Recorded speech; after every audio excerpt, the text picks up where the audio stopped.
Bakit? Ito naman, mag-e-emote pa lang ako, inuunahan mo na, kinakabog mo ko. Magkukwento pa lang ako sa'yo eh. Alam mo yun, ma. Broken hearted na naman ako.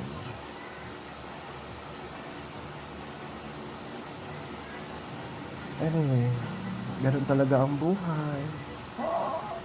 May darating, may aalis.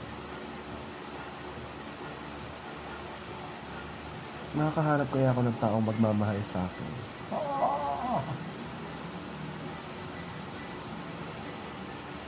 Gaya kung paano kami mahal ng mga naging jowa mo dati. Si tatay, si uncle,